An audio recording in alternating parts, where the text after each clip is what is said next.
Hi everyone, welcome back to Nature's BS.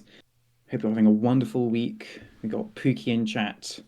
Um, I've had a wonderful week of weather. I hope you have too. How are you doing, Andy? I am great, but I'm absolutely gobsmacked that John O'Vulture, who's on a train with low data, will join later, he says. Saw my first cuckoo of the summer today at Otmore. Wow. That's Straight in amazing. there.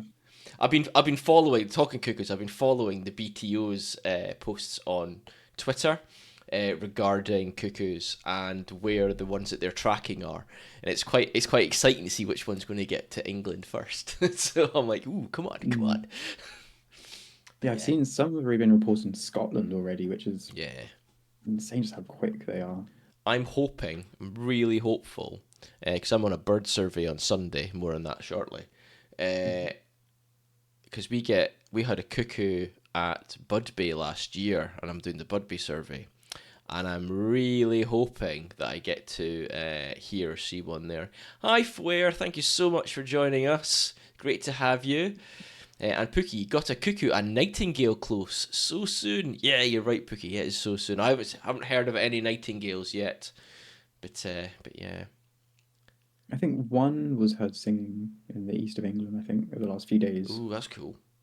Um, yeah, exciting. Everything's kicking off now. Not quite as cool as what's right around the corner from you, though. Golden Oriole. I know. It's like It's like 5 minutes down the half an road. hour. I don't have a car. No! No. And then I heard about it on Saturday evening, so I couldn't see on Saturday. And then Sunday, I had a bit of time. I check the train times, and then of course it's all a bus replacement service. So, Yeah. oh, It's still there, I though. It's still yeah. there. Oh really? Okay, that's Yeah, good. yeah, I believe it's still there. There's a minimum of 7 spotted on the Scilly Isles as well, and there's one in Cornwall. Yeah, I've seen there's been quite a few sightings Yeah. out and about, which is exciting. Not one that I'm going to get to tick off this year. I'm not driving all the way over to the north of Wales just to try and tick off a bird. But to be Yeah, fair, I knowing did your I luck. did t- I did drive all the way to Norfolk last year just to tick off bee eaters. So It is a bit more, not guaranteed, but a bit more likely to see them than in ore, which just disappears 20 minutes yeah, before you get there or something. yeah, it's a possibility, but it's cool. How's the weather been for you? It's been amazing here. Yeah, it's been amazing as well. Some of the first properly hot days, um, just working actually in like a t-shirt and trousers and being too hot. It feels weird. I'm just used to being, it's either a raincoat day or a not raincoat day. I haven't packed, like, I'm not used to packing sun cream or like my hat or anything like that. So exciting times ahead, but it's still that time of year, depending on the weather, that if it's sunny, it's really hot, and then as soon as the clouds come in, it gets really cold. Yeah, It's like the air temperature isn't warming up yeah. It's the so temperature. much. Temperature today here in Nottinghamshire was 10 degrees at its highest point. It felt warmer than that in the sun, but it was definitely cold when the uh, chill factor came in and the sun disappeared. But hey, we're still in spring. It's still early. Hmm. I seeded loads of stuff in the garden over last weekend, and obviously the frosts appeared, and it's like, oh, okay. You had frost. So I looked out the window last night, and I think, and it might have been reflection, but it looked like there was snow on the top of my car, like very, very thin layer of snow or sleet sat on top of my car. I did have a hailstorm yesterday. Yeah, Not so did yesterday, we. Monday, which was quite impressive. It was a really hot and sunny day, very windy. And then the forecast is like one or two isolated showers. Like, oh, okay, that won't be that bad. And then we're just sitting down and we just see a really dark cloud coming out the corner and like a few raindrops. And then hail, and then a lot of hail, and then even more hail. And hailstorms are always just impressive with how much hail you can fit in a cloud. Yeah, Or it's not in that case, crazy. it's Oh, all it's just falling. rain, isn't it? That freezes on the way down. So Mm. They're quite exciting hailstorms, if yeah, they're not painful. until you see the ones that are hailstones the size of golf balls. Uh, Australia or American beers that Well, not so fun. I used to work in an office with an Italian, and he showed me pictures of a hailstorm that happened the day before, in like springtime as well, something like across where he used to live in Italy. I can't remember where, but he showed me a picture of his mate's car, and I kid you not, there was just dents in the bonnet and in the windshield, like the windshield is all smashed and stuff, all because of hailstones. That's because they're basically just rocks when Yeah. there's balls of ice like that. That's insane. Ooh, Fuer says we have loads of crows in our garden at the moment and one very big rat. Is the rat fighting off the crows or the crows fighting off the rat? You know? Exciting story. Come back next week to find out. It's cool, right? Well, shall we crack on? Because it's been a busy week for you, at least. It has. I have seen the images that you're about to show, and you've got loads of wildlife encounters. I Me, not have so much, but loads. I I never realized how much I see during the week. But no, I got loads. So I'll start. This was from not the weekend just happened, but the previous one. But it wasn't bee related, so I didn't talk about it last week. But I'll start with some purple saxifrage, which was um, yeah. So I think it was the Sunday of that weekend. It was. I'm not sure how windy it was with you, but it was very windy here. I think 60, 70 mile an hour gusts. wasn't quite so bad. I think we got up to 30, 40 here, but it wasn't Hmm. quite that bad. Yeah, so I was looking at the forecast the night before. I was thinking, okay, the wind is coming from the west, and if I go in this valley, which is aligned north-south, so you have mountains on the west, then the mountains will block the worst of the winds, right? So that was my thinking, and I went for a walk to go and see the purple saxifrage because I've seen it's been there around in that area. There's a Cymydwell in North Wales. That's the lake in the background you can see in the photo. So I went to see some purple saxifrage. So I thought that was my best bet. Went on the bus, gone to the walk, got up onto the lake, and it was some of the strongest winds I've ever been in, which is very exciting, but not not quite when you're up, ideal. not when you're up a mountain. Yeah, so luckily it was a bit calmer when I was right on the western edge as I was going up the side. But on the way down, it was very exciting. I have a video of that I can show next. Um, I was going to show on the top, actual close up of yes. the So saxifrage. This these are is the such a purple saxifrage, beautiful flower. which in Welsh I think it's like rock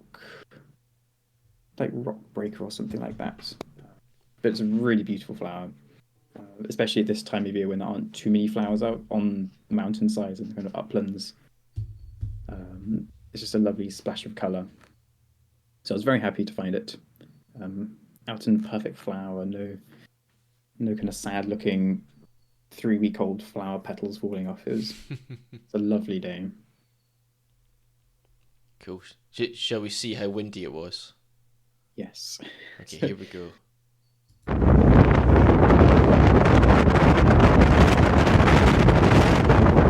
I was kind of it was very exciting.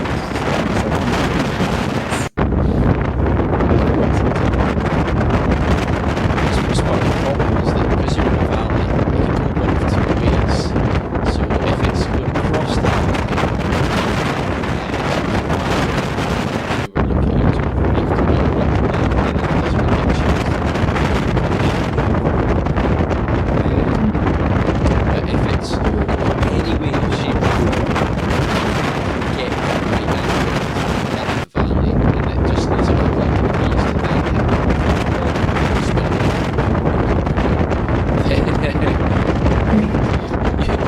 you basically in wind tunnel. Basically, you can come down spooky as Oh, because it's so loud. There we go. I've turned it down. we're just having an accurate representation of how windy it was, and you couldn't hear anything. Hi, Hannah. Yeah, that's what it's like in real life. It's an immersive stream for everyone. Yes. So yes, Cool. that was a very fun and windy weekend, and you could actually see loads of the water being blown up off the lake, and you see this wall of vapor coming towards you, 50 miles an hour. It's like three, two, one, and it hits you like a big ball. That's mad. But Okay. it's I'm going to get rid of that very now. fun doing that in the wind. Yeah. So that was my adventure last weekend. What have I since then? I've seen a pied flycatcher. This is from last week, which is very exciting. Where is it? Where is it? I've got the picture. There it We is. have a temperate rainforest at one of our reserves in North Wales, which regularly gets their pied flycatchers, which is really exciting. And we went there to go check on our livestock, the ponies there. And we're looking out for pied flycatchers, and we met a couple who were just going for a walk.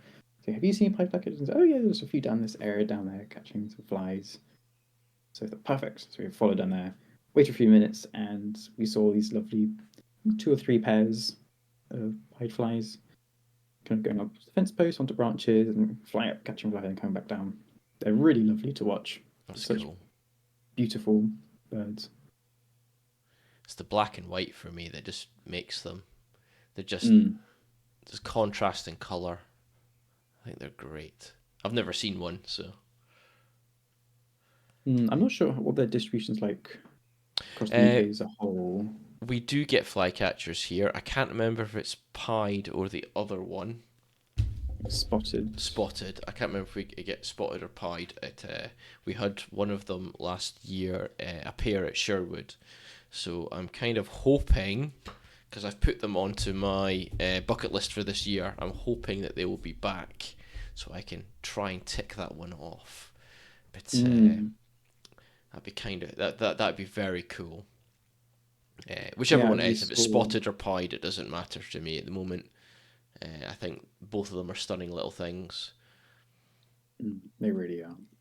Uh, this was taken last Wednesday, and then another reserve today. I saw some more, so That's they're cool. definitely coming back over the last week or two. Yeah.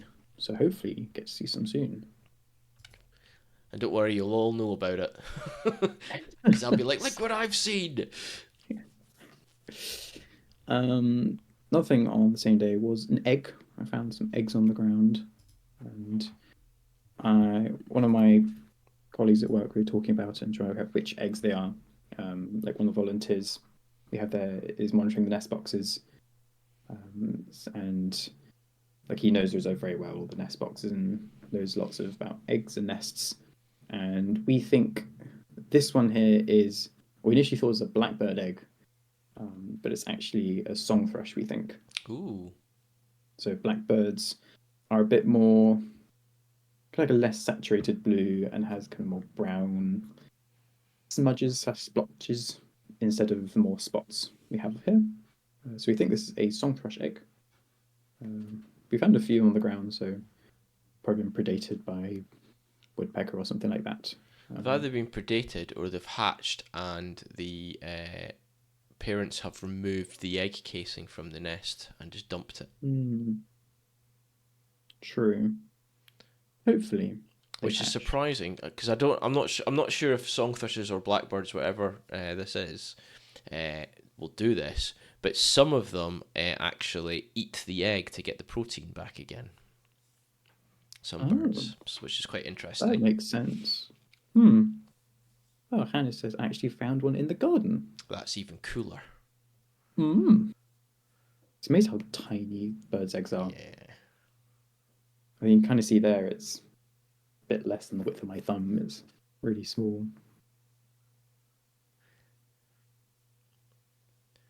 indeed. There we Um, go. That's cool. That's a great find. I like the speckles mm, on it and how shiny it is. it's lovely. It was a bit wet, but even without the rain, it's just lovely, shiny, speckly. Foyer says same with caterpillars too. And speaking of caterpillars, Ooh, I have an angled shades caterpillar. Uh, this is one of the sunnier days, so it was nice to see lots more bees and flies and butterflies out and about. And came across this really tennis ball luminous green caterpillar in the nettles, which really stands out. And it's just too bright for yeah. like a natural green color. It's very weird. Um, You wonder how it does get predated. It was very obvious. I was standing a few meters away. I was like, flat. I walked over and saw the bright green caterpillar. So I think it's an angle shades. I think it's either angle shades or a small angle shades. And the only difference is that the small angle shades has a bit of a bump towards the back. So I didn't. I was only IDing it later that day, so I couldn't go back and have a look. But I think it would been angle shades. And the eagle eye of Pookie has seen in the very back top left hand corner a ladybug. I think Pookie did that to another one of my images. It was like, oh, there's He another did. There was animal over there there. was a little blue insect on it last week. Yes, little weevil or something. Yeah. You have a great eye, Pookie. Wow. And you get a free ladybird with that picture as well. Um, and it was fun seeing this caterpillar. And then a few days later, I saw the adult form of the angle shades moth. So that's what the caterpillar looks like. And then I was walking through the high street, and on one of the shop windows was an angle shades, which I absolutely love. There's such a dramatic looking moth. It's just like, I'm a dead leaf, nothing to see here. Doesn't quite work when it's sitting on a glass window, but still love them. Great looking things. You seem to do really well at finding moths on shop windows. Same thing happened. That Was it is, a couple of weeks yeah, that's ago? just, I must have seen at least 20 over the last few months. Um, Half of them I don't really show because it's just like, oh, common Quaker here, two spot Quaker. But yeah, this is all I do on my walk in and out from work. I'm just like scanning window frames, door frames. So I must look a bit odd, but I don't care because I get to find cool moths. So, haha. But I imagine it's from because Bangor in North Wales is a small city, so there's quite a lot of green spaces and um, like woodlands Yeah. nearby. So there are plenty of food plants around. So like the high street and the general streets aren't. You can't be that far away from trees and plants and shrubberies. But it's a lot of fun, and you can find a lot in just any city really. So especially over the next few months, as the temperature rises and more moths are emerging, just keep an eye out for little crevices, like on the sides of windows, little dark spots. You might find a moth. We'll have to do a moth off soon. We do, The three of especially with this good us. weather coming up. Yeah, the three of us have to do a moth off soon. How many moths can we see? Different species, just like we did with the bee spotlight. Moth spotlight. It's coming. Because moths are cool. They really are. And what else have I seen? I've seen common lizard. So this was on the same sunny day I saw the Angleshades caterpillar. Loads of slow worms, a few lizards, and this one managed to stay still enough for me to get a photo, which was very nice. Really lovely things. And it's nice that they do get to stay just for a few seconds before scuttling off, that you can appreciate them a bit more. Was it one of 6 reptiles that we have in the UK? Is it 6? Yes. So we've Yeah, got common lizard, sand lizard, smooth snake, grass snake, adder. There's another one. Should we say grass snake? Adder. Someone will know. I'm pretty sure there's 6. There's 4 I, lizards I and 2 remember snakes. I think other way around, like two. This is four snakes. No. It's only 2 snakes. There's only the grass snake and the adder. Oh yeah. The slow worm is a legless lizard. Yeah. You've got True. the hey bird Chris. You've got the common lizard, the sand lizard. There's another one. I'm sure there's another one. I think we had six in total with slow worm, common lizard, sand lizard, Reptiles and then of the adder, grass snake, smooth snake. Was that three UK. snakes, three lizards? Grass snake, viviparous lizard. Chris. Bird Chris has helped us saying slow worm, sand lizard, common lizard, grass snake, adder, smooth snake. Oh, right, okay. So the smooth snake and slow worm are okay. Yeah, there we go. Cool. Thank you, Brother Chris. Thank you. And Will. Yes, our Nice of you to join us this evening. our fact checker. Yes, good time to join. Yes, perfect timing. What else have I Not counting stuff seen? that escaped or on Channel Islands. Ah, right, okay. So there's different stuff on the Channel Islands. I wasn't aware of that either. That's interesting. But we Yeah, definitely so don't there's count the stuff that's escaped. yeah, I mean, there's a news article, I think, a week or so ago of a 6 foot python Yeah, was found washed up on a stream in mid Wales or something like that. Imagine coming across that. that'd be quite exciting, actually. It's, Ah, that's a big animal. that's cool. What else have I seen? Some cuckoo flower. Lots of wildflowers coming up Cuckoo with the flower. There we warm and go. sunny weather. And cuckoo flowers are a gorgeous flower. I love the really subtle pale pink colour to them. Just a lovely, lovely flower. Seen a lot on the verges recently. There's one verge today actually coming back from work.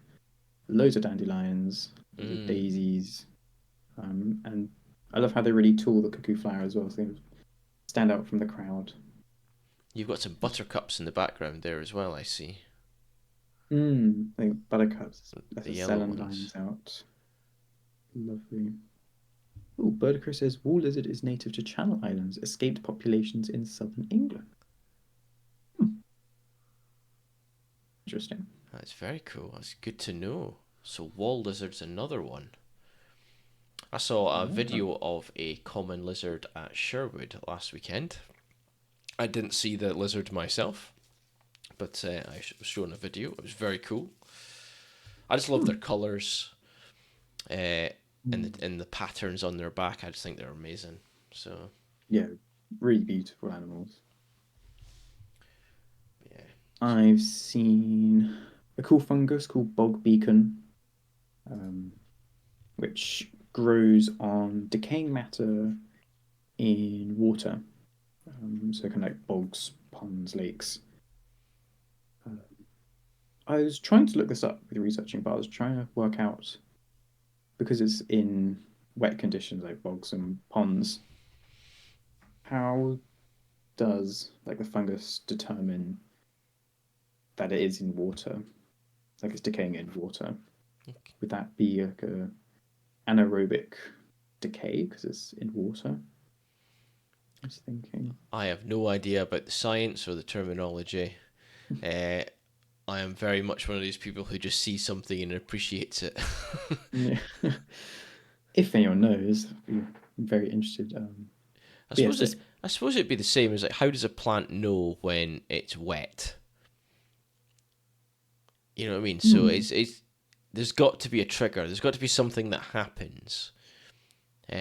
So for example, like you can put seeds. Like I've been sowing lots and lots of seeds recently, uh, and you can put seeds into compost, but it can be dry compost, completely dry. You can just let it dry out, and then you can put your seeds in it, and nothing will happen.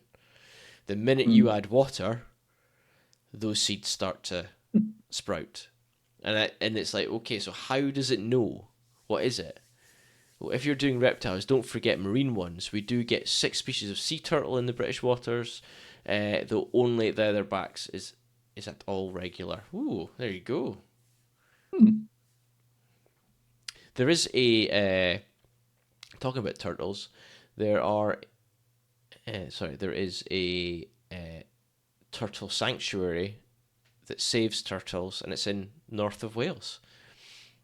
Yeah. Yeah. I've seen that. Yeah, they help they basically save them because obviously our waters aren't warm enough for long enough for turtles to survive here, and they not often get trapped. So these people go out, save them, get them in a nice warm thing, build their strength so that next summer they can put them back in the water again when it's warm, and hopefully they'll make their way home. So Yeah, I don't think that's too far from me. And the idea of having a leatherback turtle wash up seems very wrong to yeah, like. I yeah, just think of them, down at the equator, never come up till it's far too cold. But it does, as you say, just gets warm enough, but not for long enough. Yeah, it'll be more. Yes, It'll be more regular as well, with the way that the Atlantic mm, Ocean is going, with the temperature rising the way it is. So yeah, I expect we'll be getting more soon. yeah, it'd be interesting and somewhat worrying to see how it changes Hmm. in the near and distant future. So this is a fungus called bog beacon.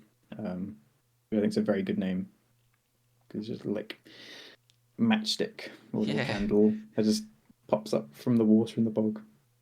And it looks really lovely just seeing like a pond. This is just a small patch, but just seeing them spread over quite like a few hundred even dotted around. It's a really lovely view. I've seen moths. I love moths. I've seen a little roller moth. Scientific name is Ancillus comptana, if you're interested. And I love the detail on it. It's a really has really cool patterns, really subtle like, lines along the leading edge of the forewing, and it's not just a little brown moth. Um, but that's a gorse leaf. You can see, so they're really tiny, only maybe a centimeter at most, length, like in the entire length. So they just look like little flies almost, just flying around, and very hard to get a photograph of because it was really sunny and they're very skittish. So you try and get close, and it flies away and it lands. You really slowly creep up, and it just by and then it flies away. I'm almost leapfrogging it. you're like, where's it going to land? Where's it going to land? I'm set up, ready to go, and it never lands where you want it to land. Mm-hmm. I've been having that issue recently. Oh, Pookie says turtles here in the pond survive winter, etc. No problem. The red-eared sliders. I'm assuming a red ear slider is a turtle species. Some of those in the UK too. Teenage Mutant Ninja Turtle have a lot to answer for. Pets that grew too big and were just dumped. Yes, Birder Chris. It's the age-old issue with humans going, I don't want this anymore. Oh, that looks nice. I can get that from somewhere far away and then bring it here. Actually, no, I don't want it. Yeah. What have I seen? So yeah, that was all from about a week or so ago. And then at the weekend, I went to RSPB Korsdiga on Anglesey, which is a large wetland, and saw many birds. A bit windy and rainy, but these sand martins that I saw were having a lovely time. So I must hundreds of these just scattered over kind of flooded fields, and I spent a good hour or so hiding behind a pillar, like a thick pillar, like a gate post, with my camera hiding from the wind and rain, and just waiting for them to come flying up Yeah. and frantically trying to get a photo. They're so agile in the Trying to wind. Just track them is just impossible. impossible to track, but it's just amazing just seeing how perfectly Yeah. agile and just flying around the wind. Lovely I had them birds. flying around me. So I was on Robin Hood's Bay, which is, I think, south of Whitby, north of Bempton Cliffs. I'd been to Bempton Cliffs, and then the next day we went up to Whitby, and then we went to Robin Hood's Bay. This was last year, and I had them honestly flying around me. There must be about 10 or 12 of them just circling around me, grabbing all the Really? insects off the top of the sand. It's just an incredible experience. That As was you just, amazing. yeah, as you just stood there, and you're like, because you can see their nests at the top of the sand cliffs, and then they're just jumping out. And I was trying to take pictures of them going in and out. And then Lisa was like, "You do realize they're all around you, right?" And I'm like, "What? Oh, so they are."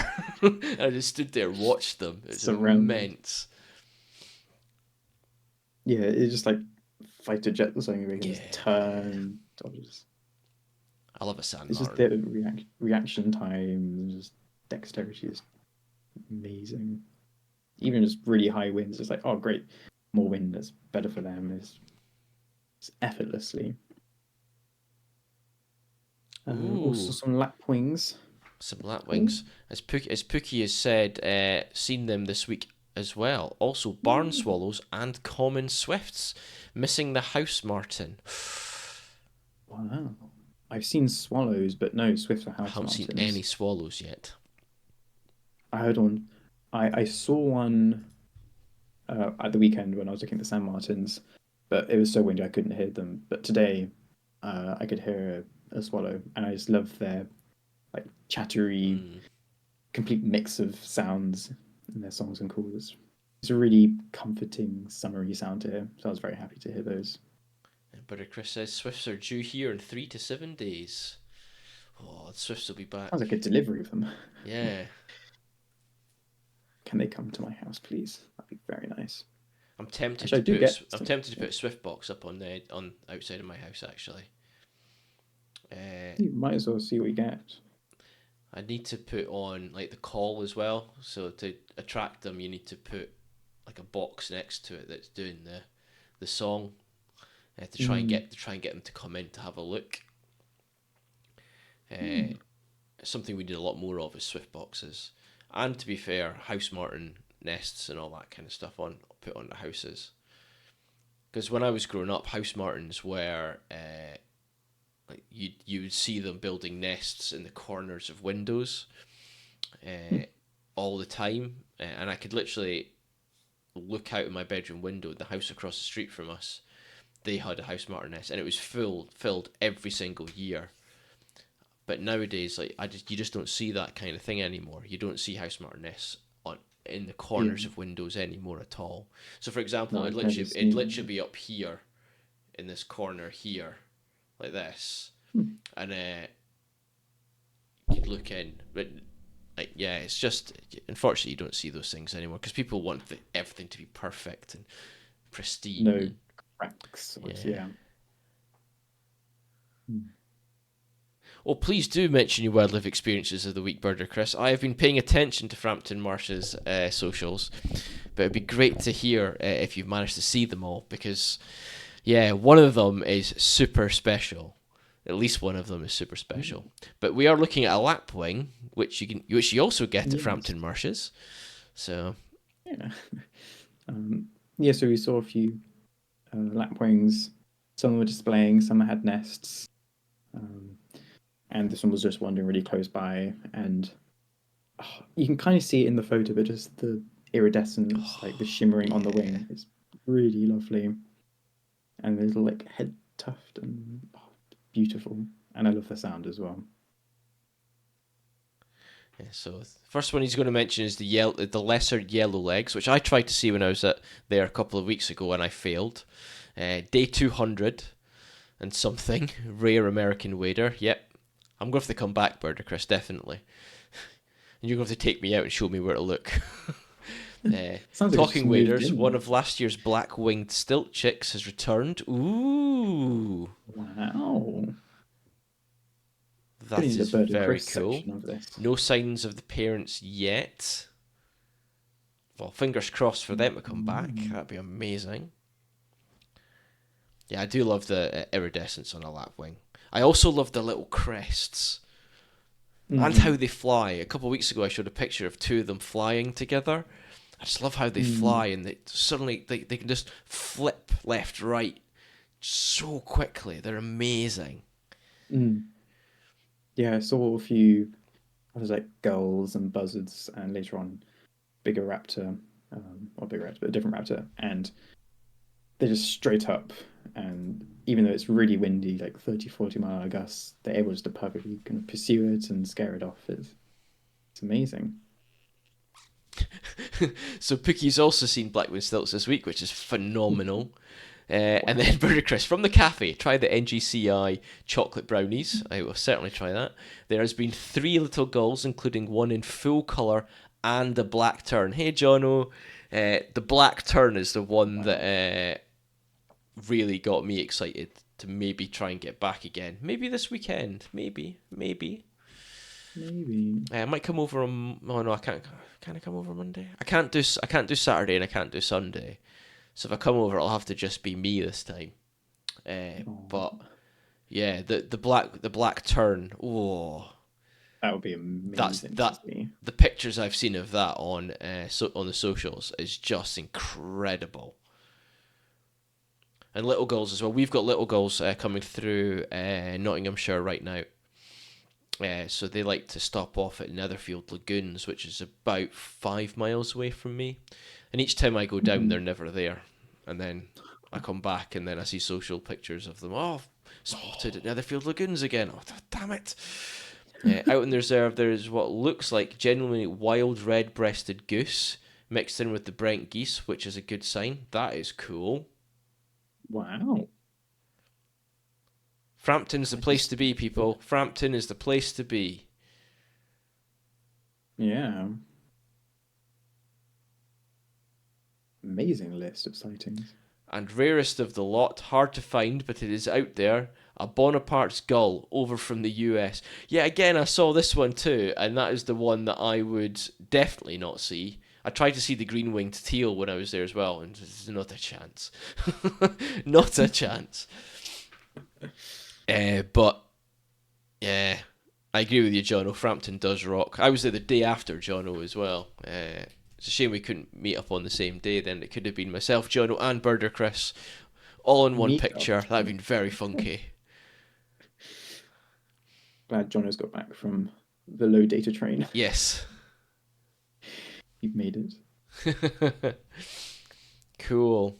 So, And then luscious my lapwing. final one, yes, is a marsh harrier, which is at the same reserve. Um, yeah, so I know they've been here a lot and they've been seen a lot, but I hadn't seen one here before. Um, so every slightly biggish looking bird, been straight on seeing it, it was always a gull or a crane or sometimes a buzzard. Because even more excitingly, I'm alerted by the lapwings which shoot up Yeah. and start chasing and like, oh, there's something up there. But then one of them was a marsh hare, which was really exciting. So I was watching that for a few minutes. Is this your first Much Marsh Harrier, beautiful. or have you seen them My before? first marsh hare, Awesome. very exciting. Which is even more, which is why I wanted to go there even more, just to see marsh hare there and for my first marsh hare. Um, so I'm not great at my raptors, but just the black wing tips and the white wing is nice and distinguishable, but really lovely bird.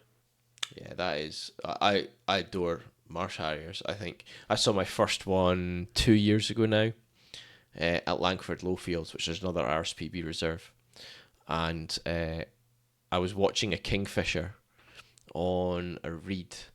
And then one of the wardens was like, "Oh, Marsh Harrier, male." I was like, "Where?" And you just see it sweeping across the top of the reeds. It was immense. So yeah, That's that was my first amazing. experience. They're just beautiful, beautiful birds. Mm. So much bigger than you think they're going to be as well. Yeah, yeah, they are huge. So that was my little bit of wildlife over the last week or so. That is cool. What have you seen then, excitingly? Oh, So the first one I'm going to show is not from the from the last week. It was from the week before. But I've got a bit of a theme, and my theme is butterflies. Because Ooh. I've been seeing a lot of butterflies in the garden, Mhm. and I've been trying to get pictures of them. But the first one is not from the garden. It is from a little walk I took on the other side of the country in Anderton boat lift, and that's in Cheshire. And it is a brimstone, and it is feasting on a dandelion. Look at that. Great photo. Thank you. It's like, I am I've never hungry. I seen want some nectar. That's what it's I've doing. never seen a brimstone butterfly. I've seen them off, but not the butterfly, and I just love like perfect leaf shape to them. There's like Yeah. points on the colours. Lovely butterfly. They're beautiful yellow and green. I've been trying to get a good picture of a brimstone for about a year and a half, and finally this one decided to sit in front of me for long enough so I could actually get the picture. Uh, Very kind of them. and a lot of butterflies like to sit with their wings open so they're down, And then some of them, Mm. like the brimstone, when they rest, they have their wings up, so they're closed. So trying to get the picture of the full spread is actually very challenging. So if you manage to get that, I'll be very impressed. Uh, Mm. There we go. But what I've been seeing in the garden, I've been seeing quite a lot of orange tips, which are so flighty. The chance of getting a picture of that for me is just like, no. Like, I see it, and it lands, and I'm like, okay, try and get the camera on it. And I get the camera on it, and then just as I'm focusing, it flies off. And you're like, ah. But I have It's like they seen, know when you're about to yeah, take the yeah, photo. It's like, now yeah. I go. They do know. But this one uh, is a comma, and it is in a tulip. It's, it's lovely. So there's a comma in a tulip, which is very cool. Like, I was very excited to Mm. see that. It was like it was being trapped as well. It's like it's a Venus flytrap. Really going It's like closing. Yeah. but no, It's a large tulip to comfortably fit yeah, the yeah. common and a bit more. The tulips the previous owners planted here are rather big. They're about the size of my fist, which you Really? know what I mean. Wow. Yeah, yeah. Some of them are huge. You see the red one at the bottom right of the photo It's there even as bigger well. by the looks of things. It was, yeah. And then I've also had uh, a lovely peacock. Oh, Can't beat a good yeah, peacock great butterfly. photos you've got here. Thank you. I've seen peacocks flying, like fluttering and just whizzing past, but I haven't seen one landing close up Again, this one, this as year you can yet. see, is landed on a dandelion. So Dandelion's been very good for bees, butterflies, hoverflies. They've been very over 50 reliable. species of insect use dandelions as a food source. Over 50 species. Which goes to Wow. show how important they are at this time of year, especially after the news article that I talked about last week, sorry, regarding this time of year being the worst for bees. If it's bad for bees, it means it's bad for all insects that rely on nectar and pollen. Uh, and dandelions are one of those flowers that are flowering at this time of year that are a great food source. So the more dandelions we have, and you'll see them up road verges and stuff at the moment, like it's just a sea of yellow. It's beautiful. Mm. Uh, it's great. It's just great to see. So I'm glad that some councils and some landowners are just letting them grow at the moment, which is brilliant. So Yeah, no, it's nice. Oh, hello, Barnacle Bum. hey, Barnacle Nice of you Bum. to join. The number of people who, for some reason, wake up, it's a lovely day. You know what I'm going to do? I'm going to mow the lawn. I think, no, go and appreciate your dandelions. Go and see all the other insects It's appreciating your dandelions. it's either that or it's I'm going to go get the weed killer out and spray them with weed killer. And I'm just like, oh, why are you Good day doing for that? death. Why are you doing that? It's a weed. It's not a weed. Well, it's quite amusing. I was having a conversation with a colleague today, and he was talking about when he moved into his current house. Out in the back garden, there was this beautiful rose bush. Uh, but his youngest son was 2 years old at the time, and obviously roses being quite thorny. He was like, I don't want to, but it's quite close to the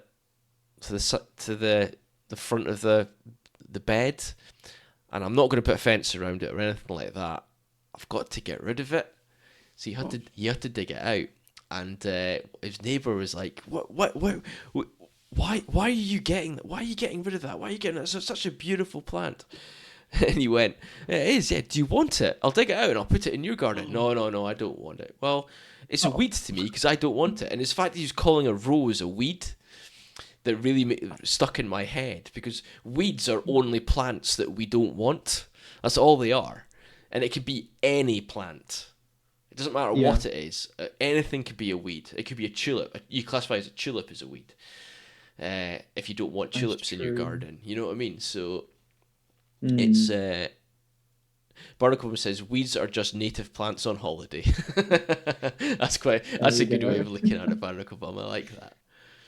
But yeah, it's just I let most things grow in my garden. There's a few exceptions, but I let most things grow in my garden. So one of Yeah, those Hannah said that, exceptions but is I said it to my bindweed. mum. I don't like bindweed. That's the weed. It has weed in the name, so Yeah, that's well, the issue with yes. bindweed is if you let it grow, it just gets bigger and bigger and bigger, and it Yeah. spreads so fast. On a good day, Mm. bindweed can grow 10 centimeters In a day? in a day. My gosh, that's impressive. So and it's impossible to get rid of as well. You can't get rid of it. I didn't know it was that quick growing. That's Yeah, I could. very The cool. only way for me to get rid of it, cleavers are the bane of my garden. To quote Disney, let it grow, can't hold it back anymore. Who knew Elsa was talking about bindweed? Yeah, the yeah. There's two ways to get rid of bindweed. One is to poison it, but you'll be poisoning forever and ever and ever. You'll just never stop. And then the second one is to literally dig up 2 feet deep of the soil from your entire garden. You've got to sift it. You got to sieve it, all of it, and every piece of roots you find, no matter how large, every piece you have to get rid of. You then So put from tiny pieces they can yeah regrow. from the size of your pinky nail. Literally, they will grow, Really? and then uh, and then all that soil you put into buckets and you water it. Okay, and if bindweed comes up, you've got to start again from that bucket. And any bucket that doesn't have bindweed come out, you can put back into your ground again. Put back into your garden. Wow, that's Okay? extensive. The problem is that bindweed root can go deeper than 2 feet. So As Barnaby Mum says, "Be loud." there's a difference between native species and stuff like Japanese knotweed and giant hogweed. You're right, Birder Chris. I had Japanese knotweed appear in my garden last year as well, and I got rid of that instantly as soon as it came up. It was that, like I say, there's very few things I'll use poison on for one, and Japanese knotweed is one of them. Mm. And I poisoned that instantly, and I'm hoping that doesn't come up. Yeah, so But much of the work I do, the work is just getting rid of invasives. Like Tony Aster is a huge problem. Like not as bad as bindweed, but you can't just cut it back and call it a day. It will just regrow. You have to yeah, physically dig up all the roots just to have a yeah, chance of stopping it. rhododendrons. Mm. It's terrifying when you go to. Well, Barnacle might know this actually, being in the uh, northwest of Scotland. Uh, Imagine Japanese bindweed, the ultimate hybrid. Don't. That You're is a giving away horror story. things. That's a horror story. All I've got in my head right now is like it's flowers actually eating people. but That's the only way it could get worse. But I was on Sky a couple of years ago, and you can see this in quite a lot of places. I even see it around Nottinghamshire because obviously rhododendron is such a beautiful flower. It's a really lovely plant, but it's not a native of the UK, and but it seeds so quickly that it spreads. And I was up in, like I said, I was in Skye a couple of years ago, and I was driving out to the northwest of the island, and you could tell there'd been a manor house nearby, and they had rhododendrons. And then as you got further and further away, the rhododendron numbers were diminishing, but you could see it spread. It literally gone from this Really. one lit garden, and it just spread everywhere for miles. You're like, wow. Yeah, I think only a Mm. couple of them are considered invasive. I presumed all rhododendrons were trouble, but some are okay. Yeah, some of them don't actually spread quite as bad, but I think if it was taken from a wild plant and it was planted, it's thing like I can go literally 5 miles up the road, and I can go to Collier Woods, and from there I can take a walk through a woodland, and it's just filled with rhododendrons. None of them have been planted. They've just spread from a local area. Used to be planted in hunting grounds here to give prey a place to hide. Yeah, I heard that somewhere. So yeah, so Yeah. invasive plants are a bit of a challenge. I know there's a project in Wales where they're trying to clear rhododendrons off out of Aruri's National Park, and it's just an endless fight. Yeah, as you're saying, just like one plant that you miss, and as you said, it spreads and seeds so quickly. It's disheartening if you just miss one. Yeah, there's Birdicris in. I remember doing residential volunteering at Yin's here. Whole hillside covered in roadies. Spent a lot of time hacking down and burning. Sounds about right. Oh, Hannah, keep that one at the moment, the Spanish bluebell. I'm talking bluebells in a short period of time. Mhm. But there we go. Yeah. So all my wildlife encounters this week have been butterflies because Lovely yeah, butterflies. that's all I've really seen. I've been in the garden. I haven't managed to do much birding.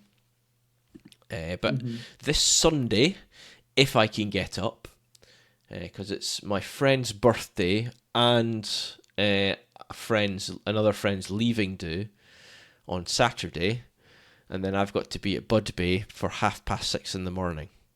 So There's like a 24-hour window of a lot. I have to seriously consider what I'm doing on Saturday.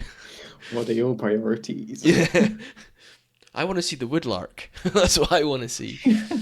So Sorry, mate. I love you, but I gotta see the woodland.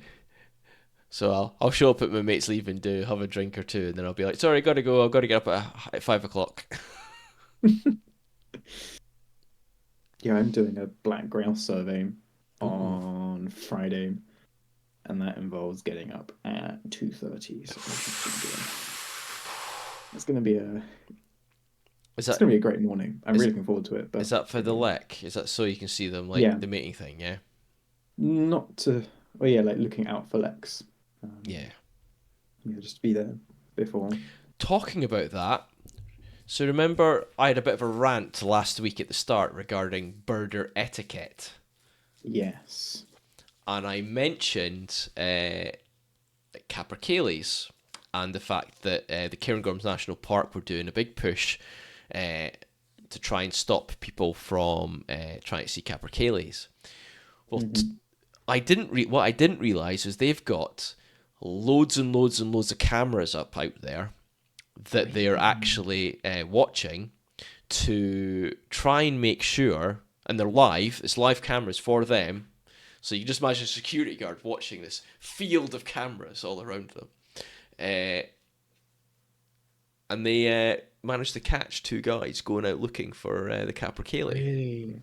Oh, that's great. Now, Well, what's yeah. phenomenal about this actually is that the one of the project managers up there went and had a conversation with them and said, "Look, we don't want people going out looking for them. We know they're a super rare species. We know they're a huge tick, but these are the reasons we don't want you looking for them right now." And explained. And the two guys who had been caught went on to they did a video for the Cairngorms National Park Trust, explaining why they were wrong. So they explained, well, this we didn't realize this. This is why we were wrong. This is what we're going to do going forward.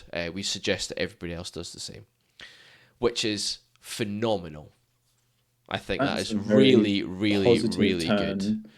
So Mm. hopefully, fingers crossed that more of this continues. And if you want to see capercaillies, check out RSPB Twitch TV stream during the day because they have a capercaillie dust bath camera, which has been relatively busy, I must say. So Mm. so yeah, very, very, very cool. Wow, that's interesting. It's not often you hear a bit of positive Yeah, news on, or as positive as it can be from something like that. And it's yeah, a, it's something that's so rare. Just it's a one disturbance. it's a positive step, and it is. It's well needed, and hopefully more and more and more people will take note and will do the same thing. And not just for things like capercaillie, but for everything. What I'm hoping for is those two individuals, and I'm not saying they were or they did. They have bad bird etiquette at all, but if they might think about a little bit more about what they're doing in all situations, not just for that one species, but in all situations, because I think that's the big issue. Is like, oh, it's fine. It's only a great tit. It's fine. No, no, no. You should give these Yeah. birds space. So Yeah, and a lot of it is just informing people, educating people, and yeah, making them think about it twice. Because as you're saying, oh, it's just once, or there are plenty of capercaillie. It doesn't matter if I accidentally disturb them, but education is very important. always, always, Mm. always, always. Right. So enough of that. Speaking of education, Yeah. Shall we move on to our species focus? species Dun focus dun dun. on the topic of butterflies. My species focus is of the speckled wood butterfly, Oh, look at this which I've lovely seen picture. quite a few of actually. Yeah, this photo was the closest I've ever been, and it's a really pristine individual I saw, and I just love seeing them up close. Very lovely butterflies. But a bit more about them. So, speckled wood, or scientific name Parage aegeria, is a medium sized butterfly with a wingspan of 4.6 to 5.6 centimeters. The speckled wood is on the wing in 2 or 3 broods between the end of March and October. So, for a large majority of the year, actually, which is really nice. They fly in partially shaded woodland with dappled sunlight, hence their patterning. The male usually perches in a small pool of sunlight from where it rises rapidly to intercept any intruder. Both sexes feed on honeydew in the treetops and are rarely seen feeding on flowers, except early and late in the year when aphid activity is low. The speckled wood is dark brown with creamy yellow spots, and the best way to identify the brown butterflies is by looking at the eye spots on their wings, with the speckled wood being the only brown butterfly with 3 small cream ringed eye spots on each hind wing and 1 on each forewing. There are a number of subspecies of speckled woods. Those in the north, this is in Europe by the way, so their ranges Yeah. across Europe, and us in the UK, we're on the northern edge. So for us in the north, we have dark brown with white spots, and those further south are dark brown with orange spots. So the ones we see in the UK and in the photo are of the northern form Parage aegeria tersis. Found throughout England except for the far north, Wales and Ireland, and in northern Scotland. The range of this butterfly contracted during the late 19th and early 20th centuries, but has spread back since the 1920s. It has continued to spread over the past 2 decades, recolonising many areas in eastern and northern England and Scotland. The speckled wood has experienced an extraordinary 71% increase in distribution and 84% increase in abundance in the last Wow. 40 years That's as a result amazing. of a changing climate, which is one of the very few butterflies which has actually increased in the last 50 or 60 years or so. And that's because the range, we're at the northern uh, border of its range, and with a warming climate, Yeah. it's able to spread further north. So this increase comes at a time when more than 3 quarters of UK species are in a state of decline, with many widespread butterflies also experiencing worrying slumps. Yes, as the UK's climate has warmed, the butterfly has spread to colonise East Anglia, the Midlands, and much of northern England. And for my translation, in Welsh, the speckled wood is Bwerloin bych, which I'll put in the chat actually, which I think the little translation means spotted butterfly. So that's a bit about the speckled wood butterfly. Gorloinbrich. Okay, Gorloinbrich. That is very cool. One thing I didn't realise whilst researching is that quite a lot of butterflies are actually very territorial. Yeah. I thought it was just a few, but it's actually the majority, which is really Mm. interesting.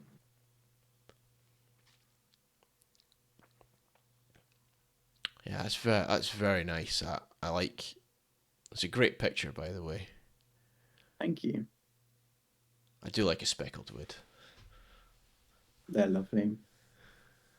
Yeah, I didn't realize like with the dappled lighting, it's like the pools of light, and I Okay, love patterns with dappled lighting. It's really nice.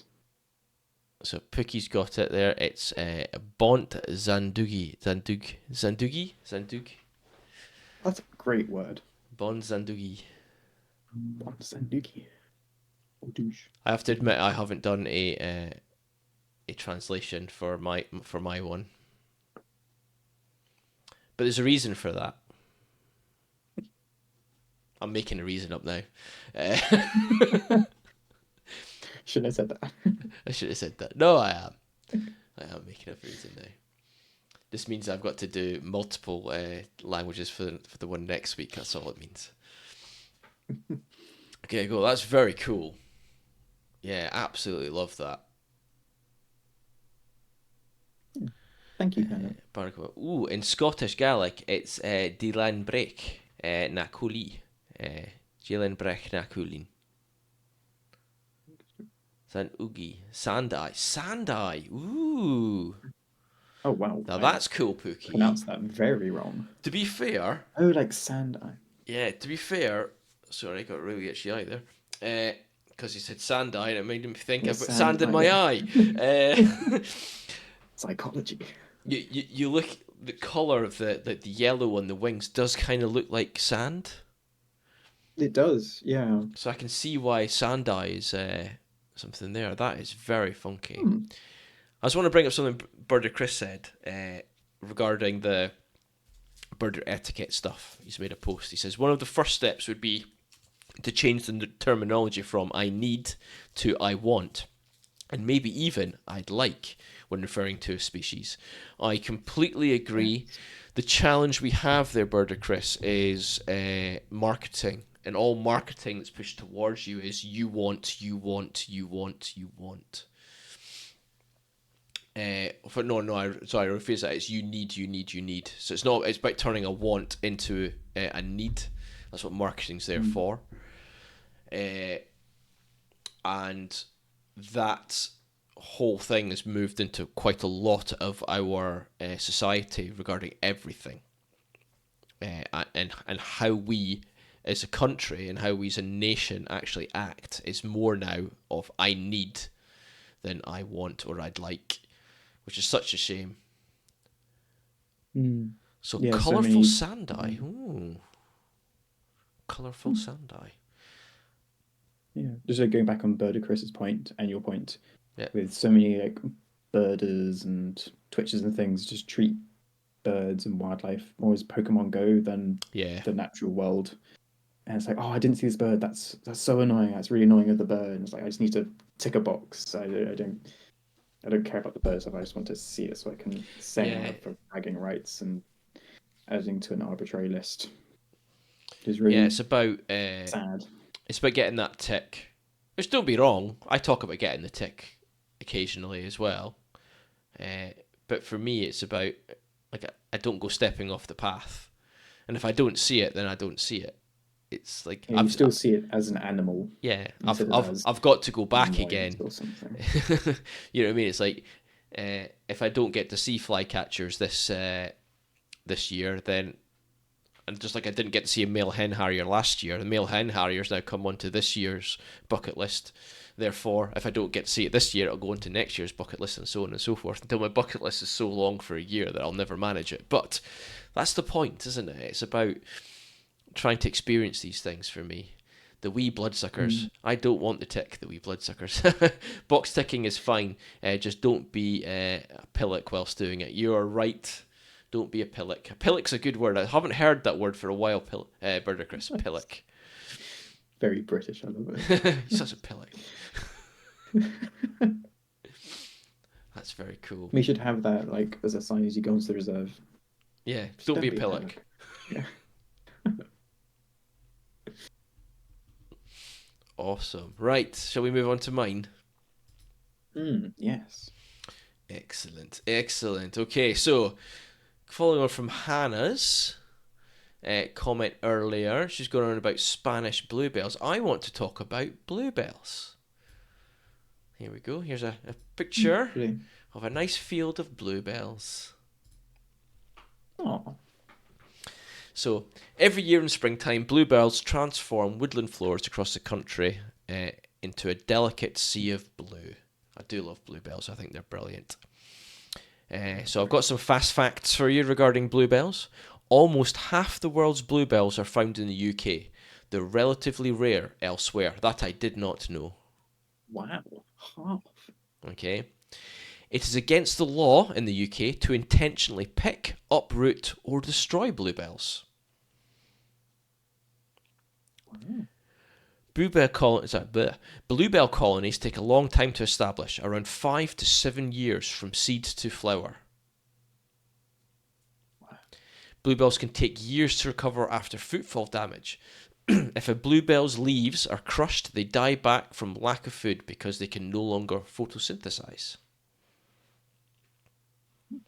If you plant bluebells in your garden, make sure you are planting the English bluebell, not the Spanish version. The Spanish species is a more vigorous plant and could outcompete the UK's native flower. So I'm going to bring up a couple other pictures now. Okay. All these ones that you will see are all English bluebells, and I'll explain how you see the difference. I think that's probably the best one at the moment. I'll explain how we can explain the difference in a second. Okay, bluebell inspiration and myths. The bluebell has held a treasured place in the hearts of British people for centuries. It's been an inspiration to poets and writers such as Oscar Wilde, Emily and Anne Bronte, Gerard Manley Hopkins, and Percy Shelley. By Shelley. There we go. What's in a name? This delicate wildflower has played an influential role in folk culture, and some of the names it's been given offer an insight. For instance, the earliest British botanist, I can't speak today, called them crotos, but they've also been called cuckoo's boots, wood hyacinth, lady's nightcap, and witch's thimbles. Oh, I love those names. They're great. Many myths surround the bluebell, although for such a heart-lifting flower, the folklore is rather gloomy. There was a belief that bluebells were used in witches' potions, hence the name witches' thimbles. Others believed that anyone who wanders into a ring of bluebells will fall under fairy enchantment. That'd be quite cool. Or that anyone who hears the ringing of the flower's bell will be visited by a malicious fairy and die soon after.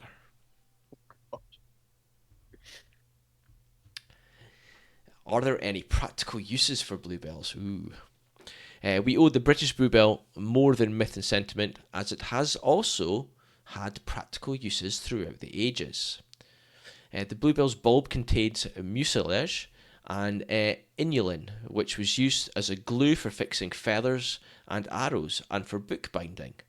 The Elizabethans used the starch-like juice from the bluebell bulb to stiffen their fancy rough collars. There you go. Medicinal uses, past and present. So bluebells were not often used medicinally, but legend has it that they were used by 13th century monks to treat snake bites and leprosy. Something of a kill or cure remedy, given that the bulb is poisonous. So do not eat the bulb. Oh god. On the other How is hand, a snake bite? present-day researchers are looking into bluebells' highly effective animal and insect repellent properties. There's even the possibility that certain bluebell extracts could be used to combat HIV and cancer. Wow. So there we go. Again, do not go eating bluebells. Any part of it, it'll be poisonous. Nature's BS disclaimer. Yeah. So we're going to get into native and non-native species now. So we've already heard about the British bluebell, the English bluebell, and the Spanish bluebell. Okay, so here we go. Here's the Latin name for it. So Hyacinthoides non-scripta bluebells are native to the UK, but they're under threat from the non-native Spanish bluebell, Hyacinthoides hispanica, which was introduced to Britain around the late 17th century. In the last 30 years, the Spanish bluebell has escaped from gardens and has begun to mix with the native species. The difference between the two. It's fairly easy to tell the difference between English and Spanish bluebells, but the hybrids can be trickier as they take characteristics from both. So look at the flower and stem. The individual bells of a native bluebell are narrow and straight, with straight sides, and with the petals which curl back at the edges. So as you can see from this image, you can see that the petals are curving backwards as they come down. They're curving out, okay, and up. So this makes this a native. The stem is curved with most of the bells hanging to one side. So again, you see this, so you can see that it's leaning off to one side. It's going right in this image. And the vast majority... Oh no, I haven't transitioned over. There we go. The vast majority of them are on the right-hand side of the image, yeah? We used to have native bluebells in the garden, but having looked this year, all I see is Spanish or hybrids. That's not good. Oh no. I like Barnacle Bum's tactic of finding out if they're Spanish or English, just see if they have a different accent. Bee's knees and the crow's toes. Different accent. Bee's knees, crow's toes. Okay.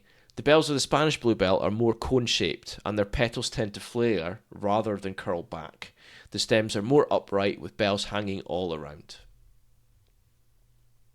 I'll bring this next one up as well. There we go. So again, this is, you can definitely see the curl in the petals on this one. That's very curly, that one. Pollen colour. So the next way to check is by pollen colour. So the first thing you can look for is what it looks like. So you're looking at do the petals curl back, or are they more bulbous? Does the stem hang to one side, and do the flowers majority of the flowers hang on one side of that stem? Next, pollen colour. Look at the pollen inside the flower. If it's creamy white, then the bluebell is probably native or a hybrid. If the pollen is green or blue, it is not native. Okay, that's quite a strong indicator then. Yeah. Flower colour. Native bluebells are usually a deep blue-violet shade, while the Spanish ones tend to be paler. Confusingly, both varieties can also come in white and pink. So I've never seen a pink bluebell, but I've got quite a lot of white bluebells in my garden at the moment, actually. So they're not necessarily the Spanish if they're white or pink? No, they're just, there's bluebells that have turned white. Which is interesting. I don't know why they do that. Wow.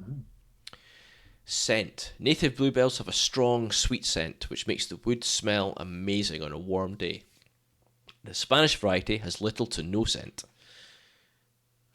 If it smells, you know it's local.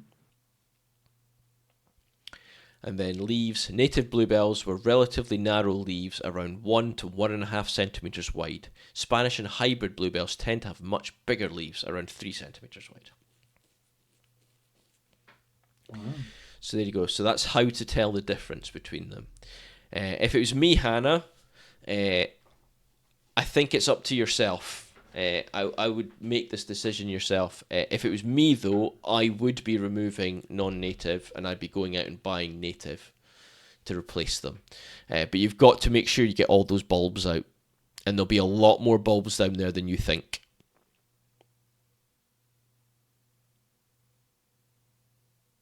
It might be the same situation as dealing with bindweed.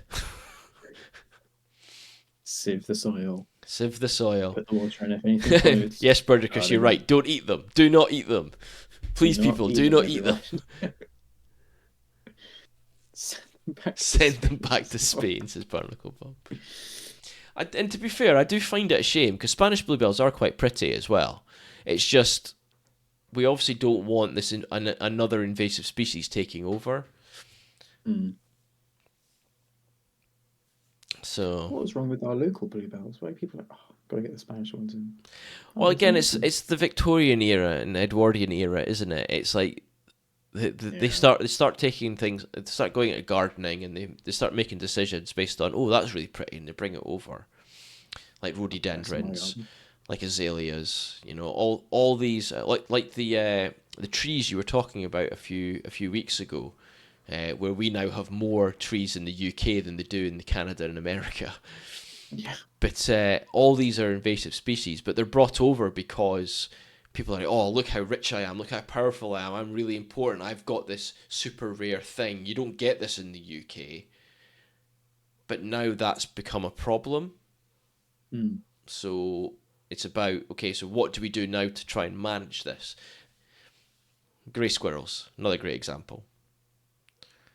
And obviously Yeah. there's been grey squirrels spotted on Anglesey recently, and hopefully they're hunting them down Yes. and dealing with them. So Yeah. There was one sighted and it was caught good. last Thursday, I think it was. That's So good. yeah. Hopefully no squirrel pox was transferred to the reds. Hopefully not. I don't know how long it would take for us to notice anything with Well, that. there's been a squirrel pox casualty somewhere, I don't know where, this year already, for a red squirrel. So Really. we have an unofficial nature reserve. It's one of these types of plantations. Ah, yes. Oh. Yes. But there we go. That is the bluebell. Mm. I do like a bluebell. Mm. Birdicris says, and it's not just about the stuff they deliberately brought, it's also the stuff that comes in by accident. Cristula helmsii, for example, and New Zealand flatworm. Yes. Yeah, New Zealand Mm. flatworms. Not good. Thankfully, they're exceedingly rare, and to my knowledge. Yeah, I know quite a few moths that have been introduced, have been brought over probably from imported plants, food, crops. Um, so yeah, just not deliberately brought by accident as well. Cool. There we go. A little bit of Mm. learning there. That was great. Every day is a school day. Yeah, every day's a school day. Alas, Chrysilla isn't. It's a real pain for wetland reserves. Really? That's Mm. interesting. I need to figure out what this is. Let's have a look. I'm going to look. I'm going to look this one up, Burger Chris, just so I know what we're talking about. Mm. Ah, Also yes, known yes, as yes, yes. I've seen this. swampstone crop or New Zealand pygmy weed.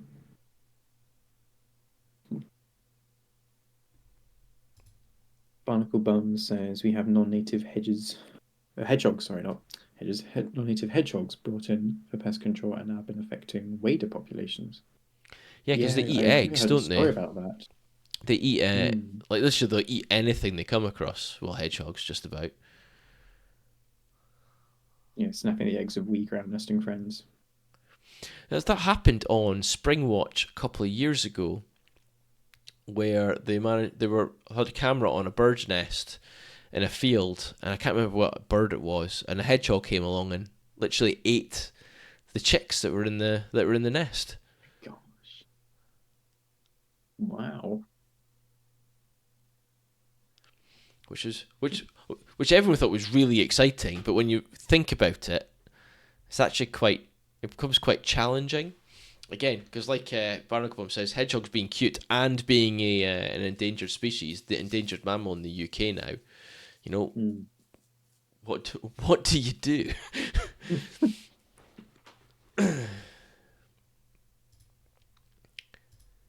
Cool. Right. Before we move on to our next bit, Nature Scott have videos of hedgehogs running towards a nest was alarming. Oh yeah, Gosh, they must be terrifying as well when you're a little chick in this. It must be huge as well. This it's thorny like thing just suddenly appears and starts munching on your brothers and sisters. Amberda says New Zealand zombie weed, almost impossible to kill, as even the slightest bit will start growing, like your bindweed, you Just say. like bindweed, yeah. The thing about bindweed is actually native, so. Mm. So a couple of weeks ago, I was talking about the ospreys up at Loch of the Lows, and I showed a short video of the two, the male and the female mating, both of them arriving again, and then there's mating activity. Well, just yesterday, this happened, which I'm going to show. Osprey update. An Osprey update at Loch of the Lows. I'm going to see these guys in May. Lovely. So NCO laying the first egg of the season. Aww.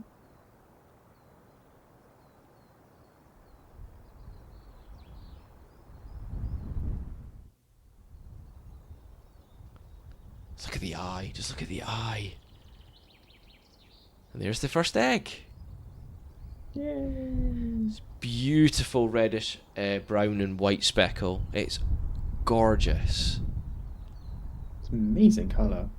Really don't get red like that, strikingly No. blood red in nature at all. Yeah, we're doing the black grouse survey on Friday. We have ospreys nearby, so hopefully we'll stick around after the survey and go and look for some ospreys, which would be very exciting.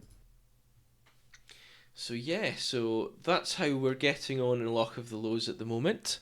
I'm unaware of what's been going on at Loch Garten though, regarding the ospreys there. It'd be great if Jono or Pookie could give us a bit of an update. Have they started nesting yet? Is there a pair? That'd be really cool. I've been paying attention to the bottom left of the screen at the Capercaillie, but not much else, to be fair. But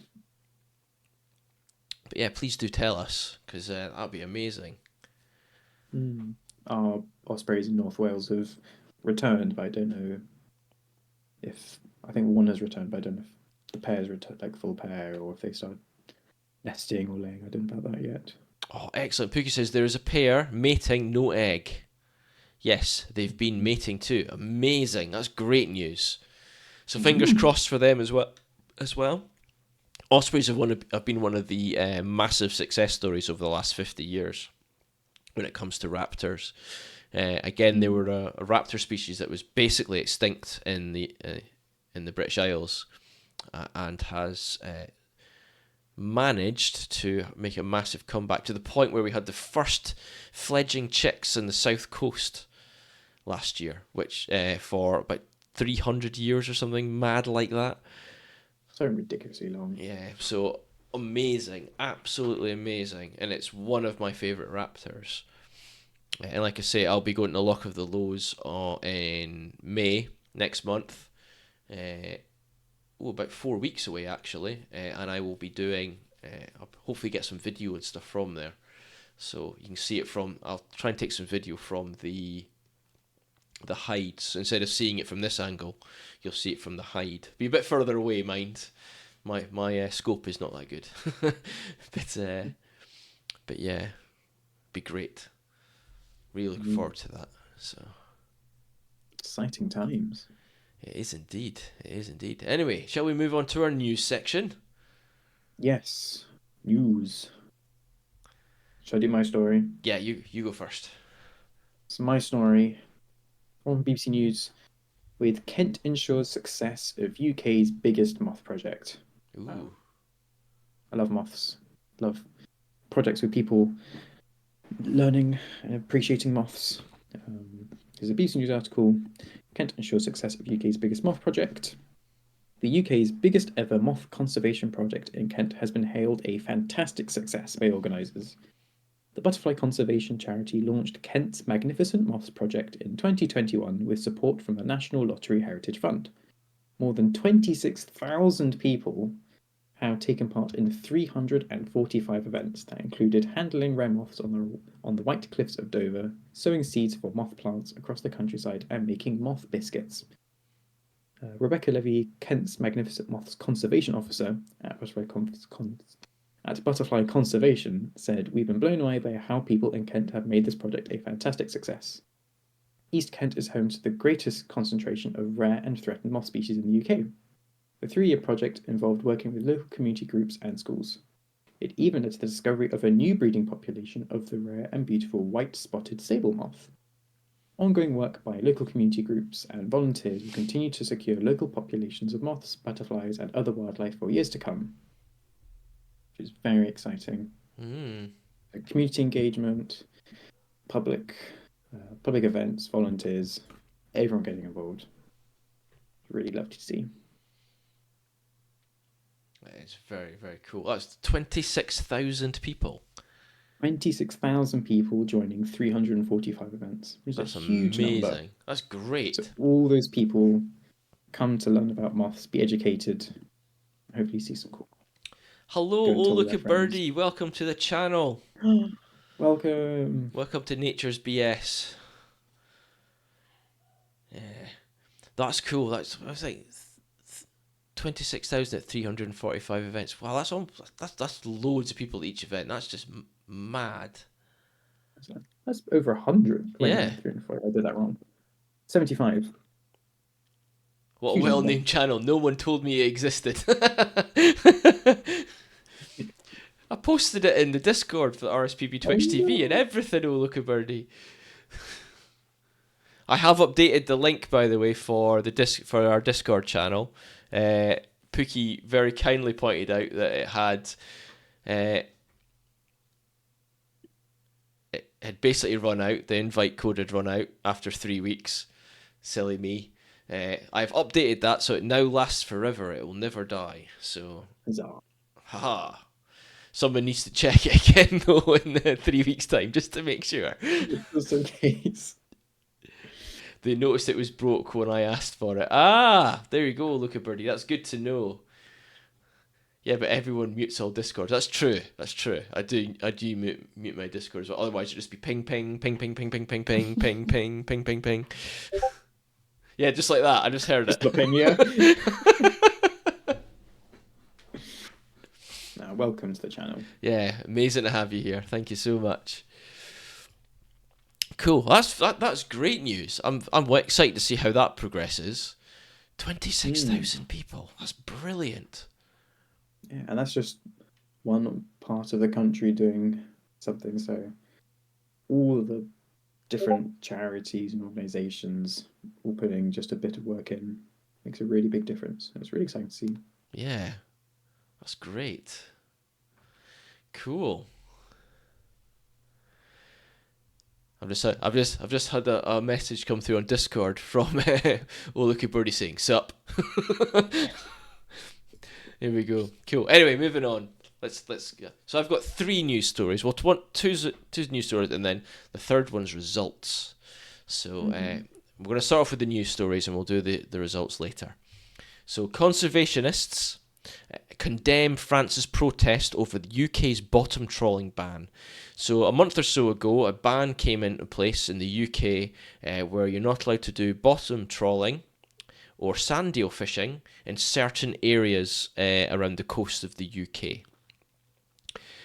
Paris claims the ban breaches UK-EU trade deal, but environmentalists say dispute is hypocrisy given Macron's rhetoric on saving oceans.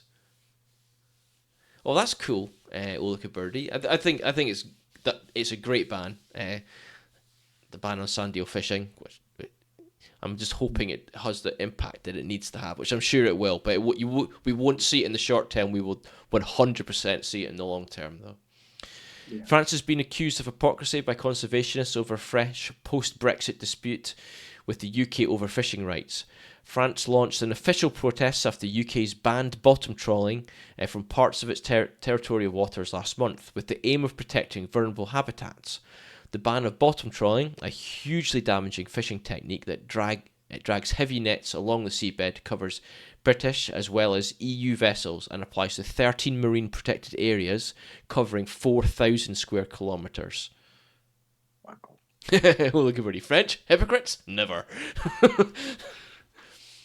So it goes to show that some people are not happy with the right direction when it comes to environmentalism and saving our seas, which we need to survive. Let's be very clear about that. We need fish stocks, we need our birds, we need the seagrasses, we need all these things. And if you bottom trawl, all that stuff disappears for an extended period of time. A long time. A long time. So that's the first one. The second one is actually quite an interesting story. Oh, Earthworm crowned the UK Invertebrate of the Year by Guardian readers. impressive. Lumbricus terrestris claims landslide victory with 38% of the vote, while Asian or yellow-legged hornet comes in last with 0.8%. Take that, invasive hornet. Yes. That's fair, says Olika Birdie. They're heckin' important, aren't they, just?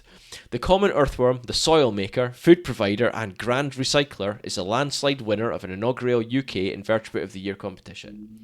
Uh, Lumbricus terrestris, also known as the lobworm, dewworm, and nightcrawler, took a mighty 38% of the popular vote after readers nominated it to be added to the shortlist for the Guardian contest.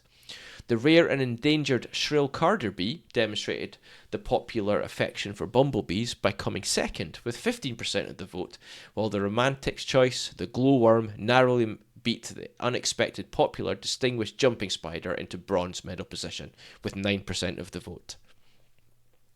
Earthworms can bring 40 tons of soil to the surface per hectare a year. Wow. What? Okay? Their usefulness is increasingly hailed in an era where regenerative farmers and many others are paying new attention to soil health. Worms make soils less prone to flooding in winter and less baking hard in summer. They boost microbial activity and, of course, are vital in supporting plant growth, including the crops that feed us. Unfortunately, like so many other common invertebrates, earthworms are disappearing. The UK's first national assessment in 2023 found that the populations are estimated to have declined by a third over the past 25 years. It is not just on farmland where declines are occurring, probably due to pesticides and intensive ploughing, but in broadleafed woodlands, suggesting that the wider factors such as climate change and pollution from animal warming, including treatments for pets, are driving losses.